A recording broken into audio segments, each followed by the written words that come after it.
Hello, everyone. Welcome back to another episode of the Cup of Joe with Joe and Joe podcast. I'm your host, Joe, and with me, as always, my wonderful co-host, Joe. Shibuya. Messed it up. Shibuya. I can't say this. All right, come on. The Shibuya Incident has begun. Jesus Christ, I'm leaving in all of those takes. Especially the sip from my hydro flask. It was so echoey. I was like, what is he drinking from? This is we're getting a whole new auditory experience on today's episode of the podcast. Good God. But yeah, Shibuya Incident, baby. We're here. We're in it. I know it started in the last episode, but like now we're in it proper. And boy howdy, Gurren Lagann.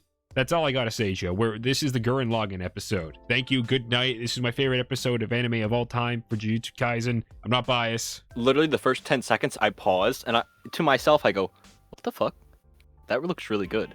And the whole episode, my mouth just slightly agape, just like brain melting over these visuals. I was like, this is amazing. It's so good. There's like a single frame of Mahito coming like up through the rubble where it's like his silhouette and then his eyes are just like glowing purple and you see him like rocketing up through all the explosion, the rubble, and I'm looking at that and I'm like, what is this? Like, same as you, the first 10 seconds of the episode, it begins and you're in it and you're like, oh, what is happening? What is going on? And then like it's not even an homage anymore. All right, they're straight up just being like Eva inspiration, Gurren Lagann inspiration. He's got the face in his chest stomach. He's got the big gaping maw in there. And then when he rises up, this is Mechamaru, by the way, if you couldn't fucking tell. And his mouth opens and he just lets out a scream. I'm like, it's Unit 1. What is happening? What's going on, Joe?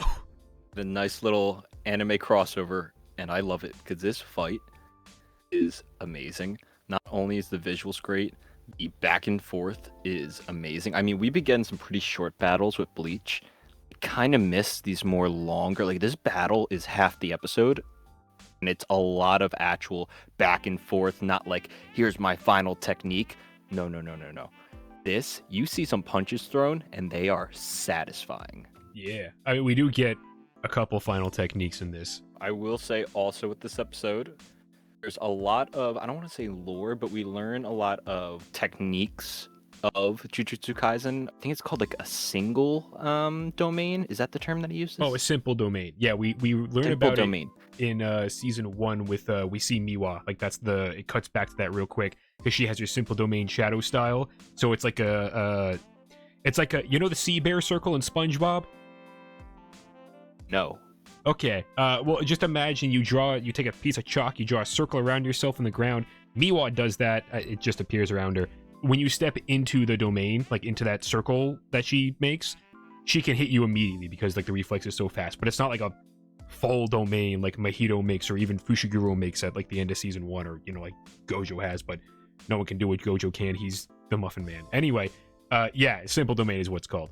Yeah, the techniques in this episode were a little confusing. Like, I didn't follow it, and mostly because I was probably orgasming over all of the visuals. But I was like, that doesn't really make sense to me, but I'm just gonna roll with it. That is the appropriate response to have. Mahito versus Mechamaru, Eminem, baby. Great. It's so good looking. And we see a lot of back and forth. Mahito doing all of his tricky little slippery transformations. That's a weird adjective to pick for that. He reminds me of Loki, though. Mahito is just like a tricksy little fella. He's got a lot of power. He's got a lot of spunk, if you will. He's just going around. He likes killing. He likes being a little scamp. Mahito's domain was amazing. I know we saw it once before, but seeing it in full action this time with all the hands, probably the coolest looking thing in the whole episode. I need to find out who animates the hands at MAPPA, because between the season 1 of JUJUTSU Kaisen, between the opening of this season and the Mahito domain and Makima in Chainsaw Man doing her little twist and squish maneuver, the way these people animate hands should be illegal. It is that good. And I agree. Mahito's domain is just something so cool to look at, mostly because I love the fact that they play with how he can manipulate the shape of his body because he can, you know, morph the shape of his soul. And you just see the arms and the hands inside the mouth. And like, they did that in season 1 because he didn't have arms to use when he was fighting Necktie Guy and Yuji. And then in this, they're just like, we're gonna do it again because that's how he did it before, and it looks great. And I'm like, yeah, it does look great. It looks so cool. Actually, in this, he might not even have the use of his arms either because he gets blasted by the Gurren Lagann drill hands. That was the big thing. I was like, that's got to be an homage right there. Yeah, there are a couple. I literally have a list. All right, here we go. The Mechamaru is an Eva list. We have the screaming in the beginning. We have him jumping and sliding down the hill. Like, I vividly remember in the beginning of Eva when Unit 1 was doing that. And then we also have the power cable, which I didn't even realize he had a power cable until he started jumping around. And I was like, oh, it's like wire dreads in the back of his head that all feed down. And then you can just see the power cable, and then Mahito cuts it, and he goes into either off or low power mode or whatever it is. But I'm like, that's like a generic mech type of thing. But it's just, it all feels so distinctly Eva. Sadly, it was not good enough for my boy Mechamaru to get the win. The next note I have under all of that Eva reference stuff, I just have fuck you, Miwa. Making me feel shit for this person. I know. It was actually kind of surprising. I was like, damn, they did a good job making me care about him. Yeah. I also love how they edit the episode too, because we've just seen balls to the wall insane action, but they don't forget to actually leave some emotional moments in there, especially moments of silence to completely juxtapose all the loud, insane explosions and screaming and going crazy. And it's perfect whenever because they cut back to the Kyoto school, and it's Miwa just sitting there on the bench as a Mechamaru puppet, and she's just talking to me. She's like, you know, everything that's happened, I feel like we've all gotten pretty close. I want to see you, you know? If you'd be all right with that, I would love to come and just hang out and see you. It is such a nice, simple scene, and you know exactly what's happening. Because, like, there's no way he survived. You don't see his corpse. You don't see his death. And then you just see Gato and Mahito walking away. And you're like, God damn it. The mech man is gone. Then next thing you know, it's Halloween. Oh, Joe. If there is one thing I am a slut for, aside from Bleach, it is a nice Halloween aesthetic. Dude, as soon as I saw it, I was like, damn it, I'm in. I'm like, the fact that you just made it Halloween, I already love it.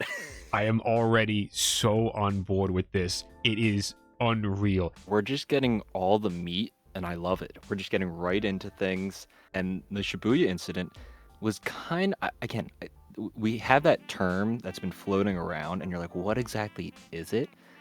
And you see this giant veil lowered over, like, I guess, downtown Shibuya on Halloween. And all of, like, the normal non-jujutsu sorcerers are stuck in there. But jujutsu sorcerers can go in and out. So a little bit, I think that's the opposite of what a normal veil is, right? Pretty much, yeah. It tends to keep the sorcerers or the curses in or out, and the normal people can just kind of do what they want to do. I think? I'm not sure. I think so. Either way, they want Gojo. They want him bad. They're not the only ones. I love the introduction to all the characters this episode. I'd love seeing them all again. See my boy Panda. I love Panda. Panda is not a panda. Get new characters too. We do get new characters. Mai's, or the head of the Zenin clan, is down and paired up with her. It was a casual, just little drop. I was like, wait a minute, what? I had to pause and go back. Yeah, you're just looking at it. I didn't realize it at first, and I just saw this like a month or two ago. I was looking at him. I'm like, wait a minute, I know you. And you're with her, and she's just chill. She's standing there, not doing anything. I love the little gesture she gives Nobara after she picks off a piece of lint from her uniform, and she's like, not now, sweetie. I'm trying to be an adult here.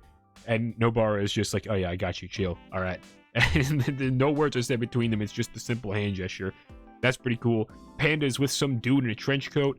No idea who he is, but he seems pretty cool. And then Fushiguro is with Necktie Man and Beanie Boy. Beanie Boy delivered a big expositing scene about veils. So we could probably go back and consult that to see what veils are normally like.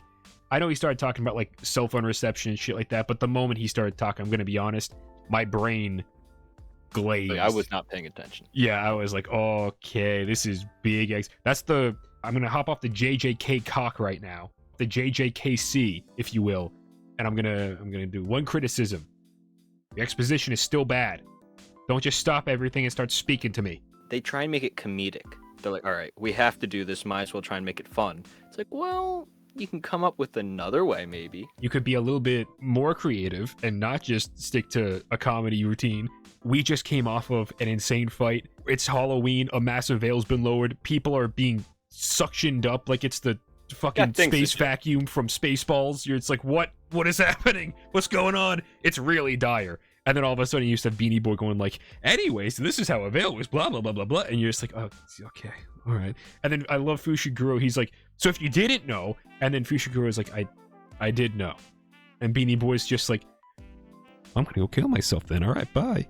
That was pretty great. And I like how Nanami's like, yeah, he's not an idiot, buddy. Like, give him some respect. Give him some respect. He's a almost special or first grade sorcerer. I don't remember which one. I like how also in their names, like with pandas, next to it said like promotion pending or something like that, or like on hold. I was like, oh, that's a nice little detail. Yeah, that's real nice. Also, it comes back the incident report. Like incident reports. I'm not gonna lie, the suit driver man, I kind of miss the English VA. I like his voice a lot, so I can't wait for this to come out in, English dub sort of a thing. I can watch that with his wonderful voice and just be like, like a warm blanket, I'm home. Yeah, he is. I do distinctly remember really liking him, and I do really like the style of the incident reports. I think they're very cool. And really, I mean, this episode, I saw someone else, I think, comment it on Crunchyroll, like, this episode did not feel like 24 minutes. This felt like a lot. It did feel like quite a lot. I remember when the battle ended, I checked the time, because we get the commercial break banner, and I was like, oh, I still have like 8 minutes to go? Okay, that's pretty good. But because I felt like the entire episode was just spent on the battle, because the battle was just going and going. But they're like, nah, we still got more to give, baby. The Shibuya Incident starts now. It's like, oh. Like, I thought he had started, an episode ago when we were in the Shibuya Incident arc, but the name of the thing is here, right now. It's happening. Gojo enters the veil. Everyone's gonna die, probably.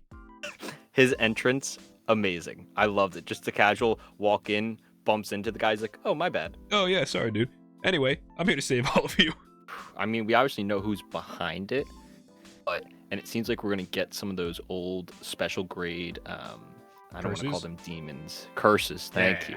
I got to get my terminology right. Right, it's very important. The old, I was going to say devils. I was like, no, wrong anime. That's the other Mappa anime. But it looks like we're going to get a lot of them back, and I don't know if it's going to be like a whole, like, 10-on-1 against Gojo, or are we going to get multiple? I don't know. It's good. I'm very much in the dark, and I like it. Same here. Hopefully, you guys are enjoying Jujutsu Kaisen just as much as we are. If you're not, it's just not your thing, I guess, because this is really good. This is really cool as shit, man. And it's going to be airing around Halloween. It's one of our favorite times of the year, and it takes place on Halloween. Oh my god, synergy. Love it. Big fan of that. So, all that being said, everyone, always remember, we'll love you, we'll leave you, and goodbye.